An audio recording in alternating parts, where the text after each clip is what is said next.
네, 저희가 지금까지 이제 이야기를 이제 3장으로 넘어가게 됩니다. 제 3부로 넘어가게 되면서요. 저희가 지금까지 했던 내용들에 대해서 잠깐 복습하고 넘어가도록 하겠습니다. 저희가 첫 번째로 제 1부에 대해서 무엇을 이야기했었죠? 아마 기억이 안 나실 거예요. 하지만 조금 떠올려 보면서 네, 진규 씨, 이게 막 고민하시 이게 지금 펜을 들고 지금 고민하고 계신데, 네. 저희가 제 1부 때 가장 이렇게 기억에 남는 그러니까 첫 번째, 두 번째 시간 때, 첫 번째 시간일 때, 네. 가장 기억에 남는 무언가 있으신가요? 네, 알겠습니다. 네, 앤톤 씨는 혹시 있으신가요? 그럼 떠오르면 얘기해도 되나요? 지금 당장 없어가지고. 아, 네, 알겠습니다. 네. 저희가 제 1부 때는 일단 첫 번째로 예수님께서 우리를 제자 공동체로 부르셨다라는 이런 이야기를 나누었습니다. 제자 공동체란 거 이야기를 나누면서요. 저희는 처음으로 우리는 제자다. 어떤 제자다? 부르심을 받은 제자다. 이런 이야기를 나누었어요. 여기에서 제가 이제 몇 가지 항목으로 이렇게 나눠서 이야기를 들었는데 혹시 그 항목을 기억하시나요? 이게 저희의 정체성인데. 이거 진규 씨 필기했을 텐데. 혹시 제자도 얘기하는 거예요? 네네네, 맞습니다. 그 순종의 삶이랑 섬김의 삶이랑 어, 단순한 삶, 고단한 삶, 이거, 무림의 삶이요. 아, 정답입니다. 맞습니다. 근데 이런 애들이어서 멈췄죠. 네, 나머지 분들에 대해서 좀 이야기를 해드리겠습니다. 처음으로 우리는 예수님으로부터 그러니까 처음부터 시작하자면 예수님으로부터 부르심을 받았습니다. 그럼 예수님께서 우리를 무엇을 위해 부르셨나? 첫 번째로 저희는 예수님께서 부르셨기 때문에 예수님을 위해서 부름을 받았고요. 또 순종을 위해서 부르심을 받았고요. 섬김을 위해서 또 단순한 삶을 위해서 고난을 위해서 또 마지막으로 은혜를 위해서 저희는 이렇게 부름을 받았습니다. 각 항목에 대해서는 여러분께서 이제 복귀하시면 아마 기억이 나실 테니까 그 부분은 넘어가도록 하고요. 두 번째로 우리는 그런 은혜로 부르심을 받은 예수님께로 부르심을 받은 우리는 그리스도의 제자로 살아가면서 공동체가 우선이 되어야 된다는 그런 이야기를 나누었습니다. 공동체가 우선이 되어야 한다. 하나님의 백성들과 연합해야 한다. 그리고 그 그리스도의 공동체 내에서 서로가 순종하며 섬기며 그 그리스도의 사랑으로 연합하는 공동체를 만들어야 한다라는 이야기를 나누었었고요. 마지막으로 그 공동체 중심에는 무엇이 있어야 된다고 이야기했었죠? 바로 십자가입니다. 예수님의 십자가가 그 공동체 중심에 있어야 됩니다. 저희는 그 십자가의 의미로서 그 십자가 중심에 있음으로써 서로에게 성결하게 죄를 고백할 수 있어야 하고요. 또 서로 사랑으로 섬길 수 있어야 하고요. 무엇보다 저희가 서로 나눌 때에 스스로를 낮추는 법을 알아야 하고요. 서로 헌신해야 하며 성령의 은사를 받아야 한다라고 이야기하고 있습니다.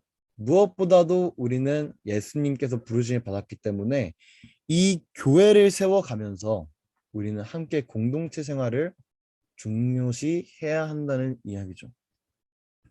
그 다음으로 제 2부에서는 하나님께서 우리를 성장하는 제자로, 예수님께서 우리를 성장하는 제자로 부르심에 대한 이야기를 나누었습니다.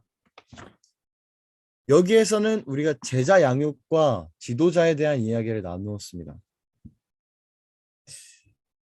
저희가 왜 제자를 양육해야 하나요? 진규 씨? 우리를 부르셨기 때문입니다. 아, 맞습니다. 너무 간단하지 않나요? 예. 어, 어, 그 제자 양육을 해야 하는 필요성에 대해서 우리가 한번 이야기할 필요가 있어요. 힌트를 우리 드리자면은 교회와 관련이 됩니다. 교회. 복음을 전해야 되는 예. 사명을 갖고 있기 때문에 네? 뭐라고요? 조금 더 복- 자신 있게 얘기하시면 좋을 것 같습니다. 복음을 전해야 하는 사명을 가지고 있기 때문이라고. 복음을 전해야 하는 사명을 가지고 있기 때문이다. 음, 뭐 틀린다고 말하기는 힘들고요. 하지만 이제 책에서 또 끊기는 것 같네요. 네, 하지만 네, 책에서 근거해가지고 저희가 이제 이게 나오고 있으니까 이 책에서는 저희가 제자 양육의 필요성에 대해서 현재 교회의 도덕적 또 교리적 결핍에 대해서 이야기하며 제자 양육의 필요성을 이야기하고 있습니다. 제자 양육은 사실 결국에는 그 제자들로 하여금 우리 그리스도의 도를 가르치는 거거든요. 우리가 예수님께 부름을 받았듯이 또 우리가 그 그리스도의 도를 또 다른 제자들에게 양육을 해주는 거거든요. 하지만 이것이 우리 교회에서 너무나도 부족하기 때문에 사람들은 제자가 되지 못하고 있다는 이 현실 속에서 도덕적 그리고 교리적 결핍을 가지고 있다는 것입니다. 무엇보다도 자기 자신을 그리스도인이라고 고백하는 그 사람들 가운데에서도 헌신적인 삶을 사는 사람들을 보기가 힘들어요. 설교자들은, 다시 말해 목사나 교역자들은 하나님께 순종해야 한다, 하나님 앞에서 섬기는 삶을 살아야 한다라고 하면서 실제로 그 삶을 보여주는 사람은 많지가 않습니다. 실제로 그런 말씀을 하기가 꺼려집니다. 스스로 그 삶을 살고 있지도 않고 또 사실은 성도님들에게 되게 부담이 되는 설교이기 때문입니다. 힘들어요. 우리에게 책임감을 떠안아주기 때문에 그런 설교가 힘들어요. 우리 교회는 너무 오랫동안 만남의 장소가 되어 있어요. 만남의 광장이 되어 있어요. 사실 하나님의 말씀을 배운다기보다는 서로 교제하기에만 너무 치중이 되어 있습니다. 물론 성도의 교제도 중요하기는 하지만 여기에 치중이 되어 있습니다. 하지만 우리에게는 이런 모습들은 우리에게 이런 헌신적인 삶의 결핍은 그 교제 자체도 굉장히 저가치한 것으로 만들어요. 성도가 교제하면서 신앙적인 대화를 나누지 않고 하나님에 대해서 모르니 그런 대화가 나오지 않고 복음 전도에 대해서 무능력해지고 열정적인 사역을 하기를 꺼려하고 은사에 메마름이 있고 또 예배에 갈증이 생기게 됩니다. 그런 모습들이 우리 교회의 병적인 증세입니다. 그리고 우리가 이 제자 양육을 해야 하는 필요성은 이 제자 양육이 우리 교회의 방향성을 제공해 주기 때문이에요. 현재 많은 교회들이 어디로 가야 할지 그 방향성을 잃고 있습니다.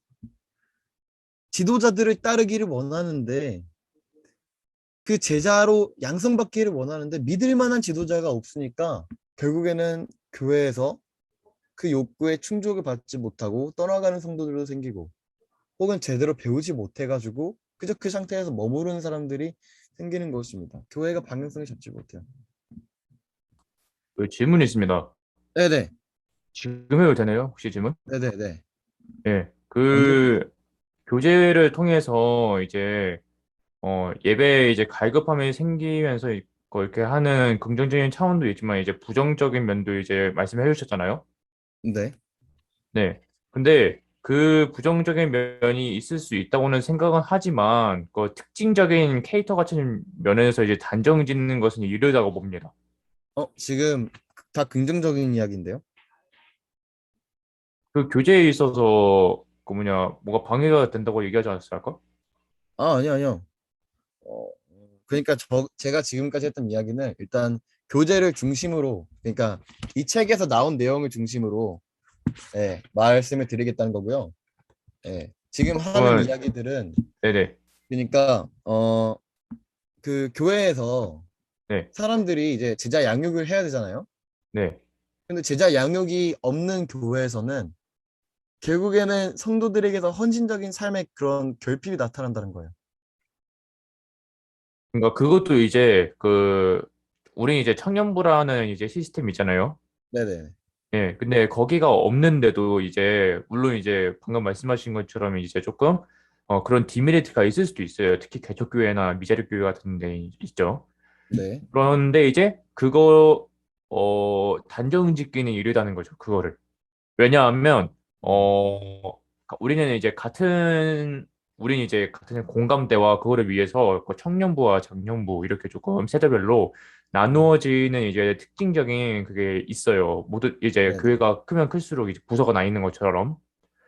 그런데 그러면 이제 개척교회나 미제적 교회는 그런 시스템이 대체적으로 이제 많이 부족한 편이라고 이제 느낄 수 있어요. 하지만 근데 어 뭐지?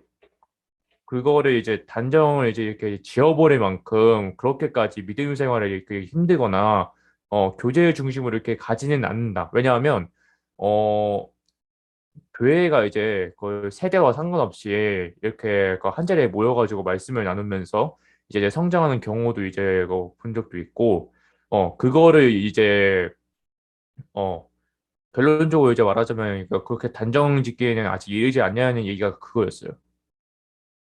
지금 제가 말씀드리고 있는 교회는 그 제자 양육을 하지 않는 교회 한정입니다. 이제 이거 하지 않는 교회만 한정 가지고 말씀해 주신 거였어요?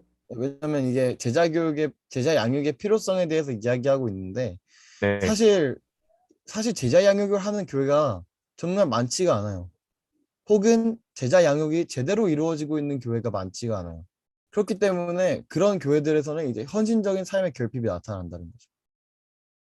네, 알겠습니다. 네. 그런 의미입니다. 그래서요, 지도자들을 따르기 원하는데 이 지도자들이 교육을 해야 되잖아요. 사실은 교육을 받고 싶어 한다는 말이에요. 성도님들 인도를 받기 원하는데 인도를 제대로 하는 지도자들이 사실은 많지가 않아요. 그래서 찾아가는 거예요. 인도해 줄 수 있는 지도자를 원해서. 물론 이제 나중에도 이야기하겠지만 이 사람들이 이제 그렇게 지도자들을 의지하기만 하다 보면은 또 하나님보다는 지도자를 의지하는 그런 문제점이 발생하기도 하고요. 아무튼 간에 네, 결국 그런 교회들에서 지도자들의 그런 인도를 받지 못하는 교회에서는 실제로 월권 행위들이 많이 포착이 됩니다. 성도들이 목회자를 목회자로서 인정하기보다는 그저 그 권위를 인정해 주긴다기보다는 계속 그 권위에 도전하고 혹은 떠나고 평가하고 그런 모습들이 많이 나타나기도 됩니다. 그런 식으로 그런 많은 문제점들이 있어요. 그렇기 때문에 저희는 제자 양육을 해야 해요. 그리고 이 제자 양육에 대해서 이야기하면서 그러면 지도자들이 갖춰야 하는 자질이 무엇인가? 그것은 사실 항목에 너무나도 많기 때문에 하나하나씩 설명은 안 드릴 거고요. 그런 거에 대해서 이야기를 했었고요. 마지막으로 저희는 이 제자 양육의 목표는 새로운 지도자를 세우는 것이라면서 저희는 마무리를 지었습니다. 그 다음에 우리는 기도의 능력에 대해서 이야기하게 됩니다. 제2부에서 우리 뒷부분에서 기도의 능력에 대해서 이야기합니다. 이거는 저번 주에 이야기를 해드렸는데 혹시 기억이 나나요? 여기 봉인됐습니다.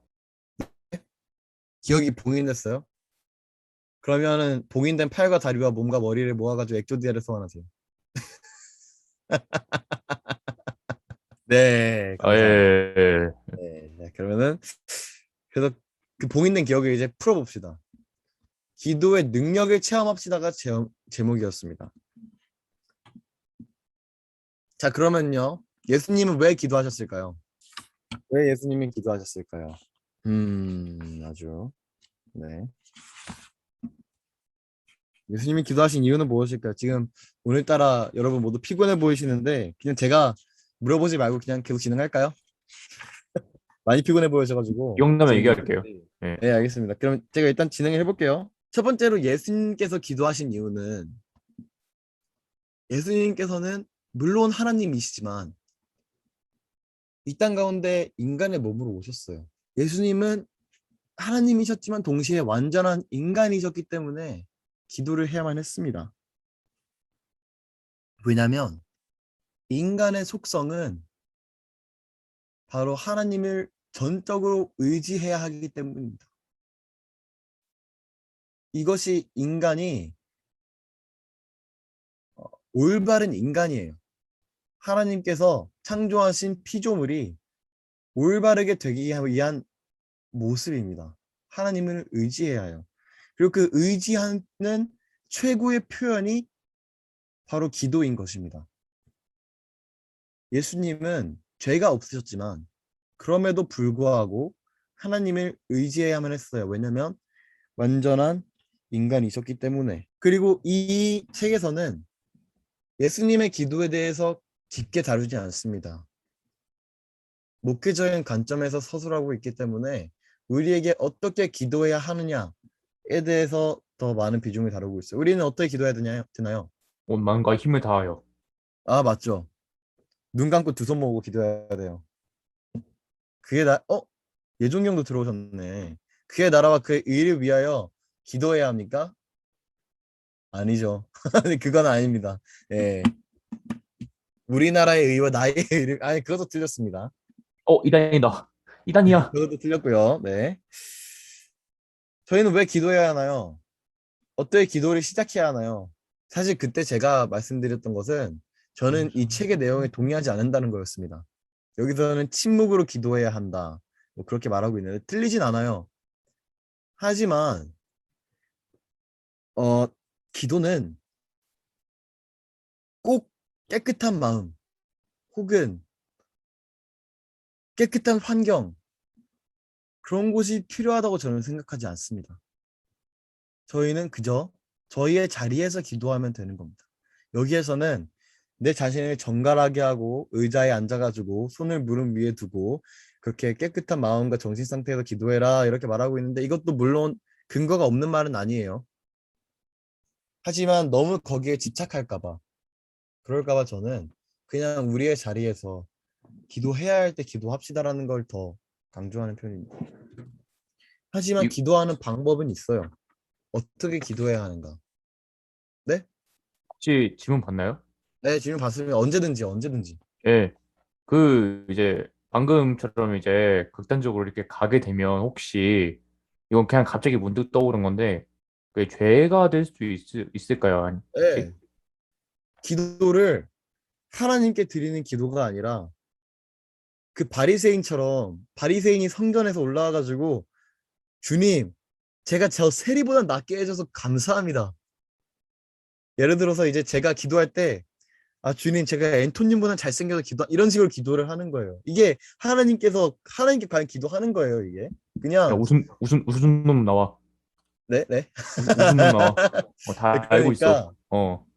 이게 그런 식으로 되면은, 그러니까 너무 극단적으로 그냥 나의 깨끗함을 유지하기 위한 기도가 되다 보면은 정말로 나의 의를 위한 기도가 되는 거예요. 그래서 거기에, 깨끗함이라는 게 혹시 네. 그 겸손의 개념인가요, 혹시? 아니야, 나의 깨끗함은 내가 네. 생각했을 때 하나님의 기준이 아닌. 어, 음. 그래서 자기중심적인 깨끗함. 네, 그래서 어떻게 기도해야 하느냐의 첫 번째가 바로 겸손입니다. 그게 바로 이렇게 나와요. 우리는 기도할 때 어떻게 기도해야 하냐면요.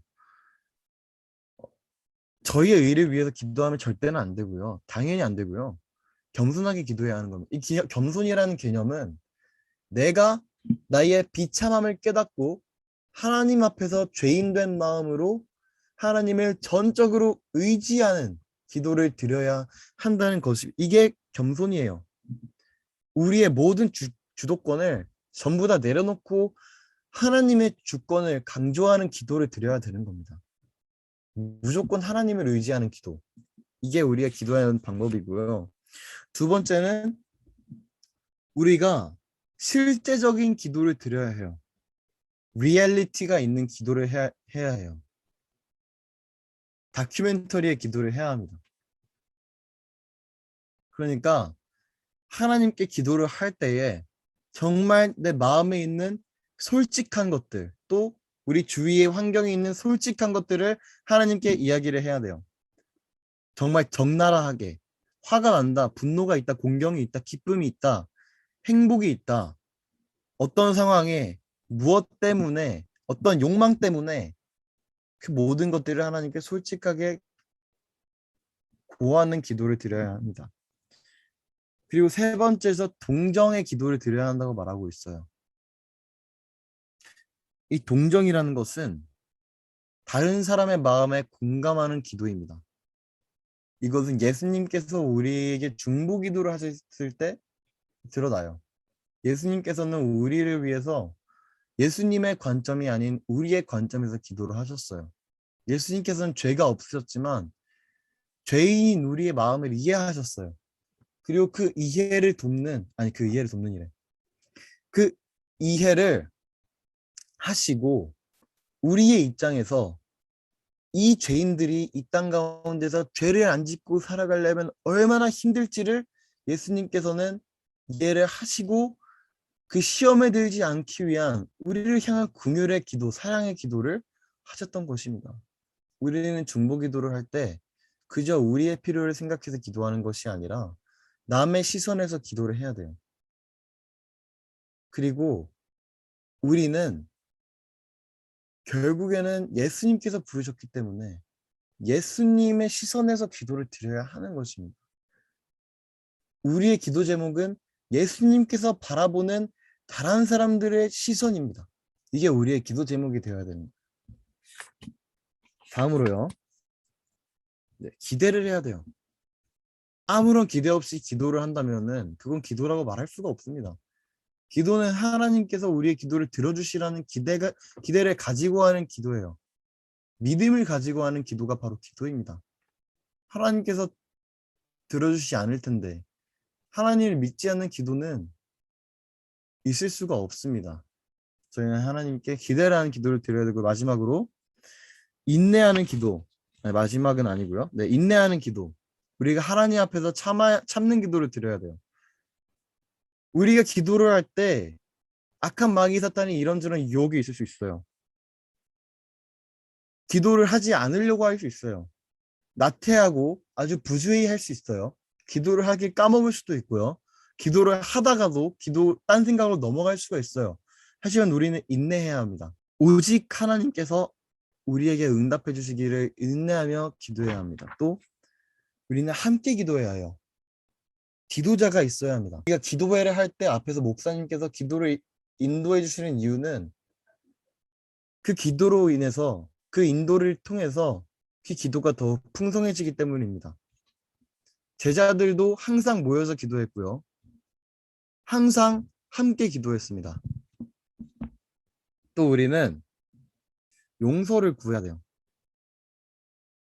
우리는 모든 이 일련의 기도의 방법을 통해서 하나님께 용서를 구하는 기도도 드려야 합니다. 하나님의 용서를 체험해야 합니다. 그렇다면 우리는 언제 이런 기도를 드려야 할까요? 이거는 아마 모두가 답을 알고 계실 것 같아요. 언제죠? 왜 이렇게 다들 눈치 보고 그러세요? 언제 눈치를 보셨다고 이렇게 눈치를 갑자기 보고 계셔. 언제나 어디서나 맞아요. 언제나 어디서나 생각이 날 때마다 예수님께서는 새벽에 우리가 가장 졸릴 때, 가장 꿀잠을 잘 때, 또 가장 고민과 번뇌가 있을 때 기도하십니다. 우리가 이때 기도하지 않으면요 분명히 넘어져요. 다윗처럼. 우리가 이런 이야기를 했습니다. 이제 제 1부, 2부를 약 30분 동안 복습을 했고요. 이러면 안 되는데 복습을 했고요. 심지어 오늘은 내용이 또 많아요. 집중을 해야 됩니다. 이제 시작이에요, 혹시? 자, 이제 시작이야. 꿈을 위한 여행. 피카츄 걱정 따윈 없어. 안녕히 계세요. 네, 말씀을 증거하는 제자로 부르셨다가 바로 제 3부의 내용입니다. 그리고 저희가 들어갈 내용은 7장 나는 하나님의 음성에 순종합니다라는 장인데요. 여기에서는 어떤 이야기를 나누면요. 우리를 순종하지 못하게 만드는 생각들부터 시작합니다. 여러분들 하나님께 순종하시나요? 아멘. 네, 아멘입니다. 아멘. 저희 하나님 순종해야 해요. 근데 이 하나님의 말씀을 듣는 데에 장애물이 되는 요소들이 있습니다. 무엇보다도 여기서는 사상들을 가지고 이야기하고 있어요. 7가지 사상을 이야기하고 있는데 첫 번째는 바로 물질주의, 두 번째 행동주의, 세 번째 인본주의, 네 번째 본문주의, 다섯 번째 문자주의, 여섯 번째 지성주의, 일곱 번째 반지성주의입니다. 이게 조금 뭔가 단어가 어렵게 느껴질 수도 있는데 사실 정말 말 그대로 그 단어 자체에서 우리는 어떤 내용을 말하는지가 알 수 있어요. 첫 번째 물질주의는요, 바로 말 그대로 물질의 유혹을 의미해요. 그리고 그 물질에 빠지는 사람들이 바로 하나님의 말씀을 순종하기가 힘들어합니다. 예수님께서는 이제 마귀가 예수님한테 만일 내게 엎드려 경배하면 이 모든 것을 내게 주리라. 저는 솔직히 넘어갔을 것 같아요. 솔직히 모든 걸 나라도 주고 돈도 주고 다 준다는데 저는 솔직히 넘어갈 것 같습니다. 하지만 예수님께서는 말씀으로 산다. 떡으로만 살 것이 아니라 말씀으로 이겨내셨습니다. 약하는 경사님. 맞아요. 저는 약합니다. 솔직히 여기서 로또 1등 당첨된다고 하면은 싫어할 사람 없잖아요. 그렇잖아요. 그쵸? 뽀또 제가 7살 때 가장 좋아하던 과자입니다. 네, 아무튼요. 행동주의. 행동주의는 진규 씨 행동주의가 무슨 단어일 것 같나요? 행동주의. 행동만 하는 건가요? 네, 맞습니다. 행동만 하고 있어요. 근데 정확하게 이 행동이 어떤 행동을 말하는 것일까요? 예종이 형께서 말씀이 하려고 하는 것 같은데 예종이 형께서 이렇게 말씀해 주면 좋을 것 같습니다. 마음 없이 행하는 사람입니다. 마음 없이 행하는 사람입니다. 땡! 예. 아깝다. 다른 분 계십니까? 네, 행동주의라면요. 네, 엔토님 말씀하세요. 죄송합니다. 네. 말씀해 주세요. 실천이요. 실천이요. 그럼 실천주의. 그러니까 말 그대로 이 실천은 어떤 실천을 말씀하는 걸까요? 주님 말씀을 몸소 실천하는 거요. 그럼 좋은 거 아니에요? 라고 할 뻔. 이 행동주의는 뭐냐면요. 이 현대인들이 우리의 육체를 오늘이라는 시간에 결박을 시키는 거예요. 이 오늘이라는 시간에 묶는다는 건 뭐냐면요. 너무나도 바쁘게 살아가는 겁니다. 바쁘게 사는 건 좋아요. 바쁘게 사는 건 좋지만 이 바쁘게 살아가면서 하나님께 드릴 시간이 없다고 고백하는 겁니다. 이게 바로 행동주의예요. 근데 성경에서는 이런 이야기를 하고 있습니다. 예수님께서 이제 마리아와 마르다의 집에 갔어요. 근데 여기에서 마리아는 그냥 예수님 발치에 앉아가지고 예수님 말씀을 듣고 있고 뭐 손님 대접이나 뭐 이런저런 집안일이나 그런 것들을 전부 다 마르다가 하고 있었어요. 여러분이 마르다의 입장에 한번 되어보세요. 이- 저, 저는 지금 내가 지금 이렇게 열심히 일하고 있는 지금 예수님 말씀이나 듣고 앉아있어? 이런 생각이 들지 않겠어요? 그쵸? 저 같으로 약간 눈치 주고 막 아이씨 안 도와주나? 하면서 약간 일부러 발 쿵쿵쿵쿵쿵 이렇게 막 하고 천국의 신고 아예 저 3일 동안 정지받고 오겠습니다. 네, 아무튼요. 네. 마르다는 이런 마음을 가지고 있었던 거예요. 그래서 예수님한테 말합니다. 예수님, 전 지금 바빠 죽겠는데 왜 예수님은 이 마리아 지금 말씀 듣고 있는데 나 왜 돕지도 않게 하는 거예요. 왜 안 혼내요? 안 도와준다고. 마르다는 이렇게 마리아에게 예수님께 말하고 있는 거예요. 그랬더니 예수님이 뭐라고 하냐면요. 마리아는 좋은 걸 택했다.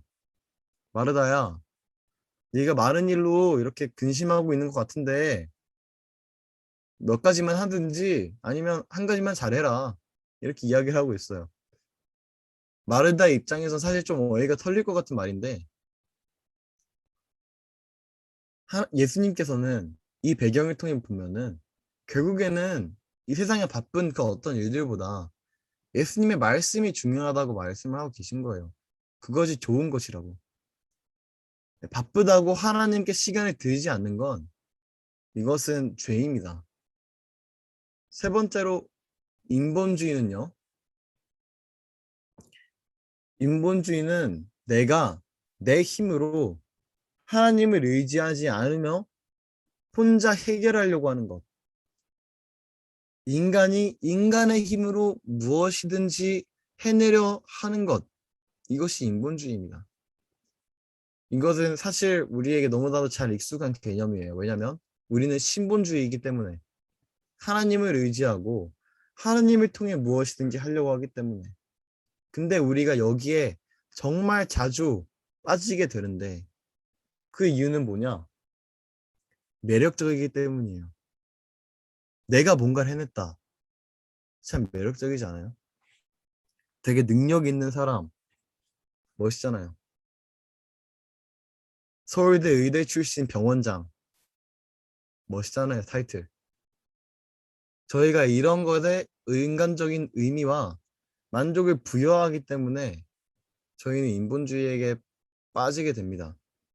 근데 그럴 때마다 저희는 솔로몬이 헛되고 헛되도다라는 것을 기억해야 해요. 총신대학교 19학번 신학번 진짜 멋없습니다. 진짜 멋없어요. 예, 야, 아무튼 네. 그 다음번에 이제 넘어가는 게 본문주의예요. 본문주의는 성령 없는 정통주의라고 부르기도 합니다. 다시 말해서 성경을 연구하면서 성경 본문을 받아들이지만 전혀 성령의 역사를 체험하지 않는 교회, 체험하지 않는 생각.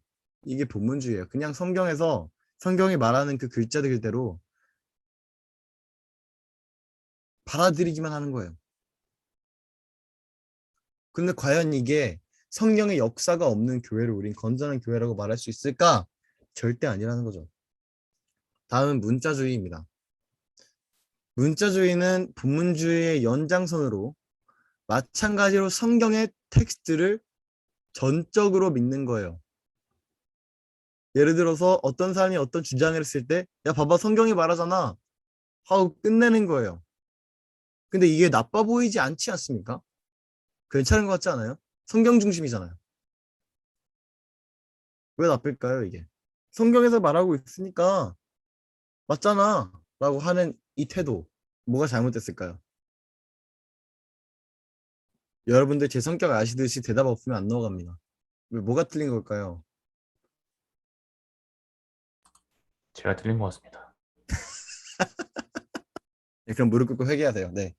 회개하시는 동안 네, 진규 씨가 한번 답변해 보도록 아니, 알겠습니다. 네.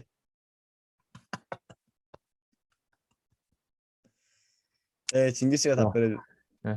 여기 중에 네. 제일 제가 죄인이지 않을까. 네, 그러면 그 상태로 근데 또 회개하시 이렇게 정죄를 받네요, 제가. 네, 그럼 아니, 그런 마음이 드셨다면은 회개하시면 되겠고요. 네, 진규 씨 이렇게 나갈, 네. 나갈게요. 네, 진규 씨 답변해 주길 바랍니다. 네. 뭐가 어, 잘못일까요? 성경 중심이잖아요. 성경 중심인데 뭐가 문제냐는 거죠. 네, 성경의 텍스트만을 전적으로 믿고 있는데 성경만을 전적으로 믿고 있는데 뭐가 문제예요? 아까 그 본문주의 연장선이라고 한 게 여기서도 그 본문을 중요하지만 그게 핵심이 성령이 존재하시는 약간 그런 본문이어야 되는데 그런 게 빠진 거 아닌가요? 은혜가 빠진 본문? 네, 그건 본문주의인 거고요. 이제 문자주의는 텍스트를 중심으로 하고 있지만 이에 문제가 되는 이유는 성경이 말하잖아 해서 끝난다는 것입니다. 해석을 할 생각을 안 해요. 그냥 성경을 어떤 역사적인 해석, 어떤 문화적인 해석, 문맥적인 해석이 아니라 그냥 그대로 받아들이는 거예요. 이거는 우리에게 맹목적인 신앙 혹은 율법주의, 또 그리스도가 주신 자유로부터 벗어나는, 다시 말해 스스로를 올가매는 신앙이 되는 것입니다. 이게 정말 위험한 생각이에요. 다음은 지성주의입니다. 지성주의는 지식을 바라는 사람들이에요. 이제 계속 같은 그런 문제들이 발생할 텐데, 이 지성주의는 토론하기를 굉장히 좋아합니다. 그리고 지식을 쌓는 것을 중요하고 토론을 통해서 성경을 올바르게 해석하는 걸 매우 좋아해요. 근데 이 사람들은 거기서 끝입니다. 믿지를 않아요. 그냥 지식으로만 받아들여요. 그런데 하나님을 믿지 않고 지식을 한다? 이거는 모순되는 개념이죠.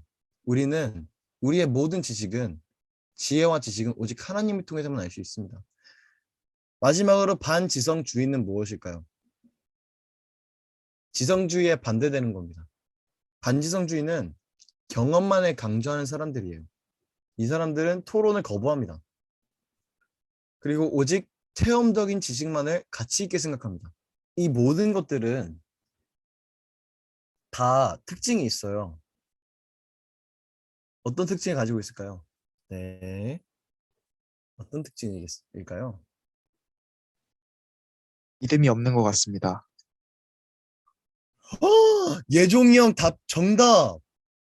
이야, 솔직히 이거 답변 나올 거라고 생각하지 못했는데 한 가지만 너무 강조한다는 거예요. 진규 씨 조금 부끄러우시겠지만 너무 부끄러워하지 마시고요. 이거는 예종이 형이 대단한 겁니다. 이야기라서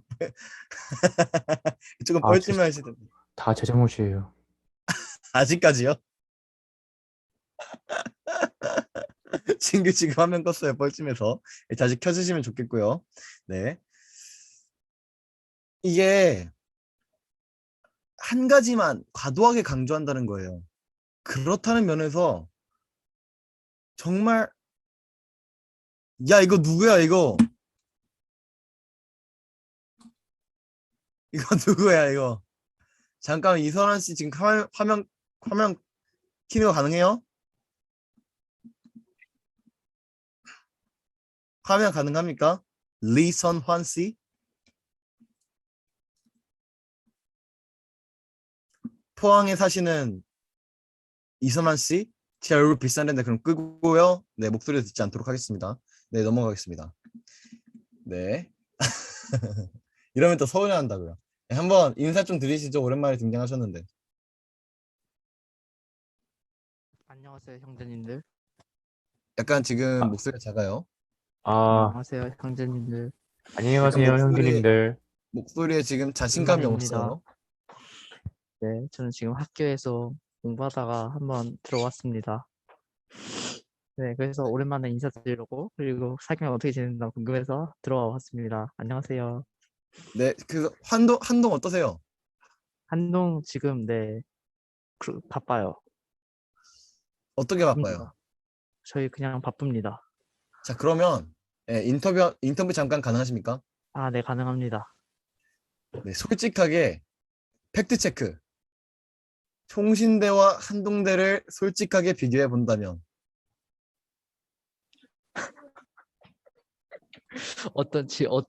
어떤 거를 비교하죠? 기준. 어떤 거든 모든 본인이 쪽에서, 이제 와서 이제 느끼는 바가 있을 거 아니에요. 이 한동대 와가지고. 모든 방면에서. 네. 기준을 정해주세요. 어떠한 부분에서. 가장 인상 깊게 다가온 거. 아, 오케이. 학교 생활과 분위기. 오케이, 학교 생활과 분위기. 네. 걸로 갑시다. 일단은 여기는 하늘이 예뻐서 힐링이 돼요. 그건 이제 여기만에 갖고 있는 아무도 총신이 따라올 수 없어요. 없습니다. 근데 그건 서울이 총신이 따라올 따라올 수 수 있는 것 없다고요? 같아요. 서울이 그러니까 여기 캠퍼스만의 그 분위기, 풍경은 총신의 하늘이 안 예쁘죠. 네, 네. 서울이잖아요. 네. 서울이잖아요. 오호. 네. 네. 그래서 캠퍼스가 여기 넓기 때문에 그래서 그거에 대해서는 좀 더 캠퍼스적인 낭만이나 그런 게 분위기 자체가 아예 다르고요. 네. 근데 어떻게 정말 다르죠? 뭐 여기는 사람이 좀 더 많고, 그리고 좀 더 캠퍼스가 넓어서 축구장도 있고, 농구장도 더 하는 사람도 많고, 배구장도 있고, 탁구장도 있고, 뭐 헬스장도 있고, 좀 더 많아서 좀 더 총신대보다 좀 더 진짜 캠퍼스 같은 느낌이 있습니다. 여기까지 딱 잘라가지고 유튜브 쇼츠에 올리겠습니다. 네, 알겠습니다. 그럼 한 한동 가지 더 더 홍보해주세요. 여쭤볼게요. 수업의 질은 어떠세요? 수업의 질은 총신보다 훨씬 다르죠. 여긴 난이도가 너무 어렵습니다. 그러니까 총신 질이 좋다는 거죠, 한동대가. 아니요? 한동의 질이 더 좋다는 거죠. 그쵸, 그쵸. 한동대가 더 좋다는 거죠. 총신의 그러면 껌이다. 총신대가 한동대보다 나은 점은 뭡니까? 네, 여기까지 끊겠습니다. 네, 뭐라고요? 말해보세요. 넘어가겠습니다. 지금 네, 주변에 여기까지 한동대 하고요. 학우들이 같이 있어요. 소개시켜줄까요? 아니요. 네, 아니요, 괜찮습니다. 안 궁금해요. 네, 네, 알겠어요. 넘어가도록 하고요. 네, 이 정도는 네. 필요 없을 거고요. 네, 그럼 일단 이선환 씨 인터뷰는 여기서 마치도록 하고요. 다음으로 넘어가도록 하겠습니다. 질문에 대해 답해주세요. 어떤 질문이요?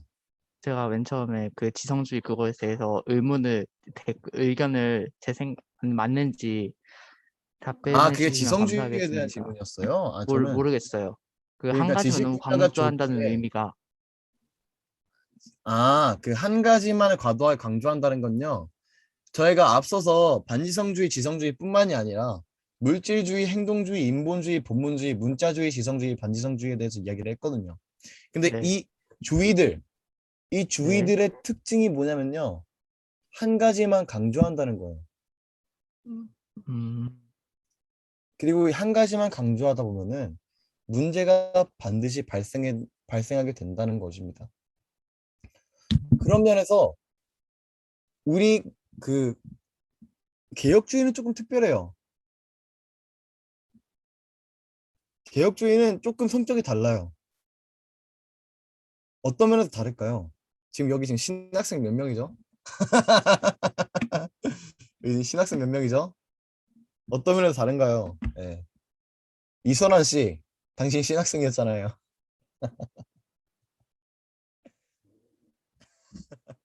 네, 알겠습니다. 네, 넘어가고요.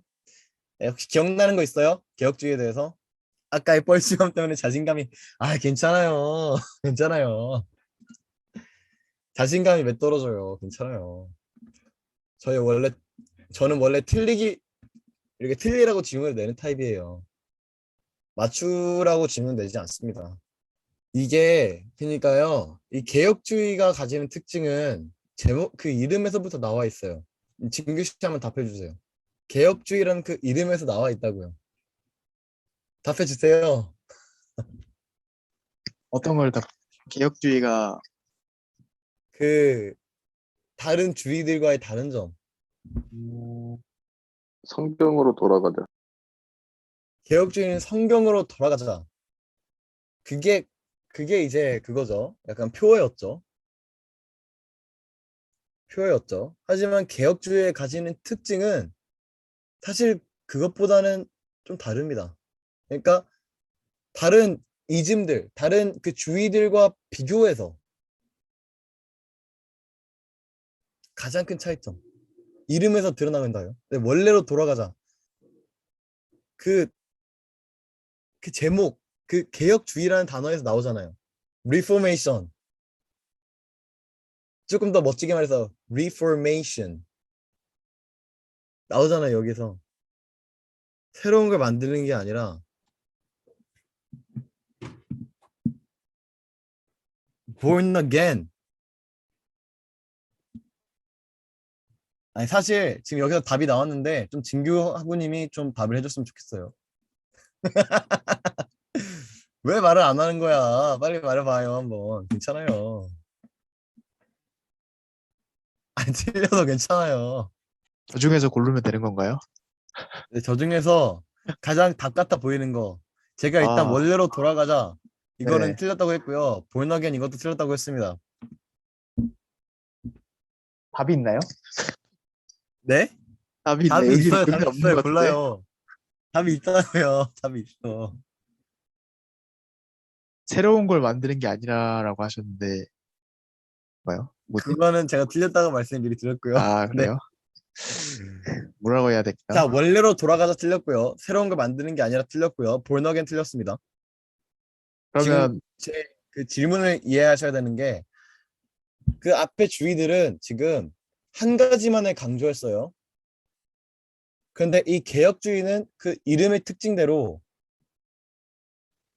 무엇이 다른가요? 다른 한 가지뿐이 아니라 다른 여러 곳에서도 개혁을 시도하는 건가요? 그러니까 맞아, 개혁을 한다는 거예요. 한 가지만 강조하지 않는다는 거예요. 개혁주의 특징은. 개혁주의는 틀린 것이 있으면 개혁을 시켜요. 이게 개혁주의의 진짜 가장 커다란 강점이에요. 그래서 교수님들은 칼빈주의라고 부르는 것을 반대하는 겁니다.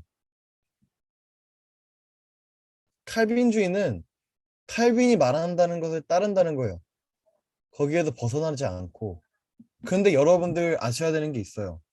기독교 강요에서 칼빈이 말하는 개혁주의는 이렇게 말하고 있습니다. 그러니까 칼비니즘에 대한 올바른 이해는 이거예요. 만약 내가 틀렸다면 이 틀린 부분을 올바로 개혁해라. 새로운 것을 채택해라.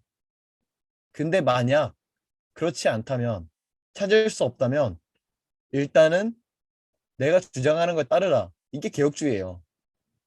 가장 나은 것을 계속 개혁해 나가는 겁니다. 아니, 물론 다들 맞아요. 뭐 개혁주의가 성경으로 돌아가자. 그거는 이제 사실은 개혁주의가 말하는 의미이고요. 또 그 내세우는 표현인데 개혁주의의 가장 큰 특징은 개혁한다는 겁니다. 이걸 말씀을 드려보려고 했고요. 그럼 저희가 말씀을 어떻게 들을 수 있는가? 내가 맞았네. 당신이 맞았어요. 맞았어. 근데 이렇게 내가 맞았네. 오예 하면서 이렇게 자기 의의를 드러내는 거는 겸손한 게 아니죠. 네. 네, 상품 주세요. 그런 거 없습니다. 네, 상품은 하나님께서 받으세요. 하나님께서. 네, 네. 아, 전적으로 이거는 이선원 씨와 제가 동기이기 때문에 하는 드립임을 미리 밝힙니다. 네. 다음으로요. 하나님의 말씀을 어디서 들을 수 있는가? 어떻게 들을 수 있는가? 돈으로 들을 수 있다고요? 돈으로요? 하나님의 말씀을 돈으로 들을 수 헌금으로 들을 그게 아니죠. 네, 그게 아니고요. 하나님의 말씀은요. 기록된 말씀과 선포된 말씀으로 들을 수가 있습니다. 이거는 모두 알고 있을 거예요. 기록된 말씀은 여기 성경에 있고요. 그리고 선포된 말씀은 바로 교회에서 들을 수 있습니다. 그리고 이후에는 뭐 예언과 로고스와 레마라는 뭐 그런 개념과 그런 이야기를 하고 있는데 이 부분은 뭐 굳이 다루지 않을게요. 중요하지 않은 내용입니다. 그냥 여기 이 책에 들어가 있는 이유는 잠깐 이슈가 된 내용이기 때문에 뭐 좀 신학적인 내용이기 때문에 그런 것들 다루고 있는데 여기서도 중요하지 않다고 말하고 있어요. 실제로 많이 할애하지도 않고. 그럼 이 하나님의 말씀을 어떻게 이해할 수 있는가? 이거는 이제 신학생들에게 굉장히 중요한 앞으로 설교자가 되실 분들을 위해서 가장 그리고 성경을 올바로 이해하기 위한 평신도들을 위해서 중요한 내용입니다. 진짜 중요한 내용입니다. 성경을 올바로 이해하기 위해서는 첫 번째로 단어들을 해석해야 돼요. 단어들이 어떻게 쓰였는지를 해석해야 됩니다. 그 단어들이 이 장소에는 어떻게 쓰였는가, 또 다른 장소에서 똑같이 쓰였는가, 다른 의미를 가지고 있다면 어떤 의미로 쓰이고 있는가, 이것들을 집중을 해야 되고요. 그리고 문맥을 파악해야 됩니다. 반드시 어떤 절을 해석하기 위해서는 그 주의 내용을 함께 해석해야 됩니다. 그리고 이 문맥에는 역사적인 문맥도 포함이 됩니다. 과연 그 역사적으로 이 사건은 어떤 사건과 연결이 되는가? 예를 들면 그리스도에 대한 그 약속은 사실 역사적으로 태초부터 있어 왔잖아요. 이런 문맥들을 저희가 파악을 해야 되는 겁니다. 다음으로는 문학적 양식을 저희는 파악해야 돼요. 예를 들면 성경에서는 완전한 인용이 이루어지지 않는 경우가 굉장히 많아요. 인용을 할 때의 단어가 틀린다든가 어떤 의미가 틀린다든가 그런 부분들이 많이 나타나는데 이것은 그 시대의 문학적 양식이 정확하지 않은 인용이 아주 전통적이었어요. 그것을 이해해야 해요. 때문에 우린 성경에서 그러한 점들을 발견한다고 하더라도 그것이 오류라고 생각하면 안 되는 거예요. 그렇기 때문에 문화가 중요한 겁니다. 문학적 양식이 중요한 겁니다. 다음으로 문화입니다. 문화는 해석하기가 힘들어요. 저희는 그곳에서 살지 않았기 때문에 사실 그 문화적 배경이 어떻게 있는지 모릅니다. 하지만 그 문화적 배경에 따라 복음을 연구해야 해요.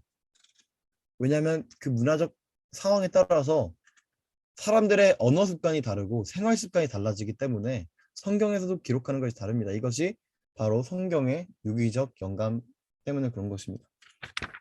그럼 이제 성경을 어떻게 연구해야 하냐? 연구를 어떻게 해야 하냐? 이거는 정말 필기를 해야 하는 내용인데 준비물이 있어요. 바로 1개 이상의 성경입니다. 한글 성경만을 보고 해석하는 것이 아니라 다른 언어의 성경도 보고 또 쉽게 번역된 성경도 보고 여러 성경을 비교해 가면서 풀어야 합니다. 또는 그리고 사전이 필요해요. 성구 사전이 필요합니다. 그 성경 단어들을 어떻게 해석했는지 어떤 의미를 가지고 있는지 그것들을 저희가 바라보면서 해석해야 되고요. 또 성서 지도가 필요합니다. 그리고 이제 원문의 의미를 파악하기 위해서는 주석을 참고해야 돼요. 하지만 주석을 통해 공부하는 것은 위험한 행동입니다. 저희의 생각이 주석에 갇혀버릴 수가 있어요. 저희의 성경 해석은 언제나 하나님의 성령님의 도우심을 통해 이루어져야 하는데 오직 주석서만을 참고한다. 이것은 그 성령님의 인도하심을 방해하는 행위입니다.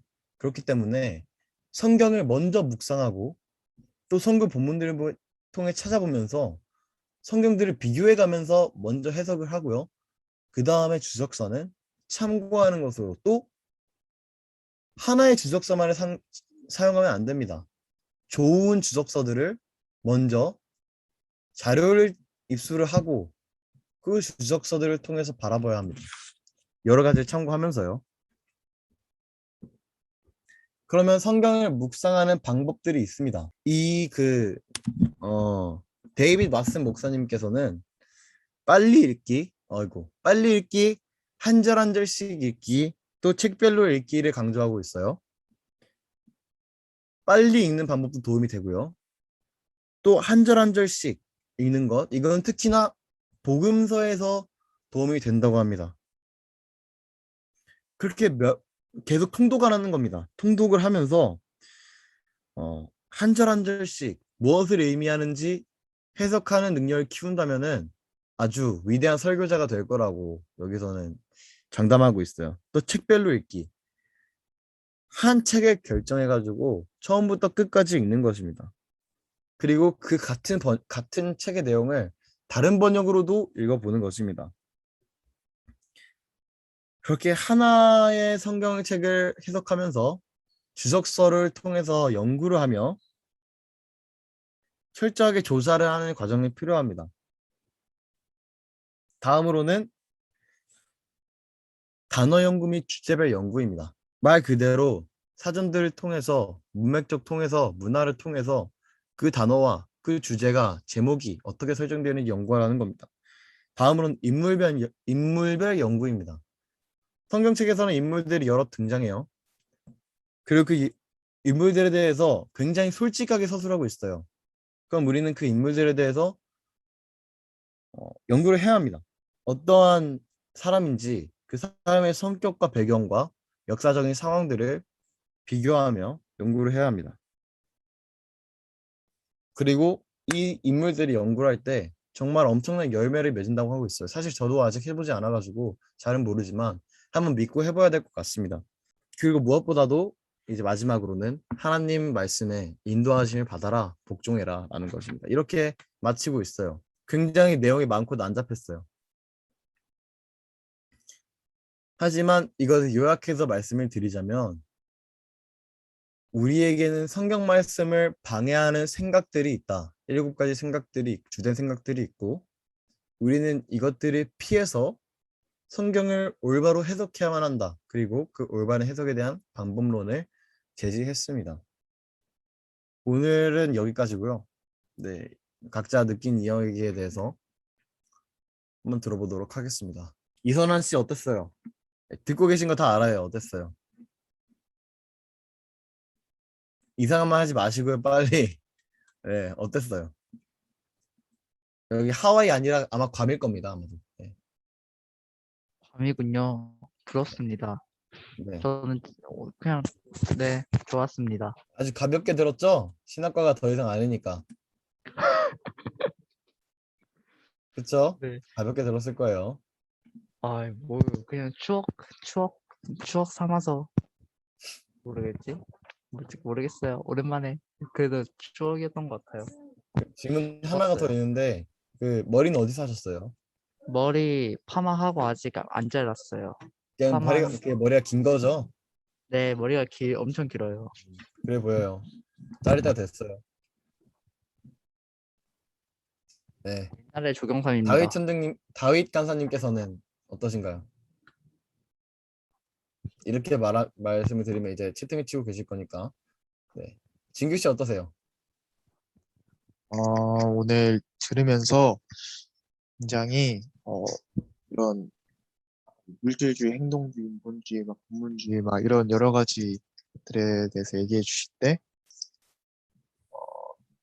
되게 다양한 그런 사상들이 있고 다양한 생각들이 있는데 결국 우리가 알고 있는 개혁주의가 좀 더 낫지 않, 좀 더 뭔가 괜찮은 진리인 것 같다는 생각을 다시 한번 하게 된 것 같습니다. 음. 그래도 약간 이제 혹시 몰라요. 진규 씨가 나중에 훗날 야 이거 칼빈 틀린 것 같은데? 하는 위대한 발견을 할 수도. 그때는 기억하시기 바랍니다. 네, 그러면요. 앤톤 씨는 사실 이제 신학과가 아니다 보니까 약간 이런 생각 안 했나요? 내가 이거 왜 들어야 돼? 성경 연구를 내가 지금 이거 왜 들어야 돼? 사실 그런 말씀, 그런 생각 들을 수도 있을 것 같아요. 아닌가요? 느낀 점, 반갑습니다. 느낀 점 이야기해 주시면 좋을 것 같아요. 고생했습니다. 예. 느낀 점이요? 네네. 어, 기도가 그 진정으로 우리가 들어야 될 그 계기와 목적에 대해서 조금 처음부터 다시 내 안에 재검토를 해야겠다고 생각이 든 부분이 있었어요. 그에 대한 얘기를 하시면서. 네. 음, 네, 고생 많으셨습니다. 그 여러 주의들이 있지만 가장 중요한 성경을 기반으로 잘 보고 판단해야겠다는 그 생각이 듭니다. 네. 맞습니다. 저희는 성경을 기반으로 판단해야 하고요. 계속 기억해 나가야 돼요. 네. 다음으로, 느낀 점 준비 완료! 네. 아, 잠깐만요. 조다익 간사님 느낀 점이잖아요. 아, 이래서 채팅에 집중을 해야 돼. 깜빡 속았네. 네, 알겠습니다. 다음으론 예순 간사님이래. 이렇게 말 꼬여요. 이렇게 당황하면은 예종님께서 느낀 점 공유해 주시겠습니다. 예, 저는, 오늘 얘기를 들으면서, 치우친 얘기가 제일 기억에 남았던 것 같아요. 어디에 치우쳐 있는 사상이 나에게도 있을 수 있겠구나라는 생각을 많이 했고, 그래서, 사실 저는 이제 제 생각이 좀 강하다 보니까, 내가 맞아, 내가 옳아, 이런 식으로 이제 강하게 주장할 때가 많은데, 좀, 이제 오늘 수업을 들으면서 내 얘기를 조금, 이렇게, 무조건 옳다라기보다, 내가 어디 치우친 점들 많이 돌아보면서 좀 조심스럽게 말하는 태도를 취해야겠다 생각을 했던 것 같습니다. 네, 감사합니다. 사실 저도 치우칠 때가 되게 많은 것 같아요. 사실 많이 있어요. 진짜 많이 있어요. 그래서 진짜 좀 조심해야 될 것 같습니다. 네, 침대에 치우쳐 있어요. 저는 지금 사실 오늘 이제 내일까지 설교문을 써야 되는데 설교문이 준비가 안 돼 있어가지고 사실 거기에 지금 생각이 좀 팔려 있어요. 근데 내용과 상관없는 이야기였고요. 네. 그러면은 오늘은 네, 엔통 간사님께서 기도하고 마쳐주시겠습니다. 네, 기도하겠습니다. 사랑과 은혜가 충만하신 우리 주 하나님 너무나도 감사합니다. 오늘도 어김없이 이제 매주 성경에 대하여, 기도에 대하여, 그리고 우리 본연의 신앙에 대하여 계속해서 점검해 나가면서 매주 이렇게 사경회를 계속 진행할 수 있게 해주시면 너무나도 감사합니다. 오늘 또 새로이 또 자기 점검할 수 있는 이 시간, 이 모임을 이렇게 또 주관해 주시니 너무나도 감사합니다. 각자가 이제부터 각자 신앙관과 각자 이제 시간을 가질 때 그것에 대하여 다시 이제 재검토를 하고 주님에 대한 관계를 먼저 우선시하여 신중히 더 생각하며 나아가는 그런 모든 한 사람 한 사람 될 수 있도록 붙들어 주시고 함께하여 주시옵소서. 오늘 오지 못한 친구들도 다음 기회에 이렇게 또 올 수 있도록 주님께서 이렇게 발걸음을 또 인도하여 주시고 함께하여 주시옵소서. 감사드리오며 살아계신 예수님을 감사하며 기도드립니다. 아멘. 아멘. 네, 수고하셨습니다. 고생하셨습니다. 고맙습니다. 축제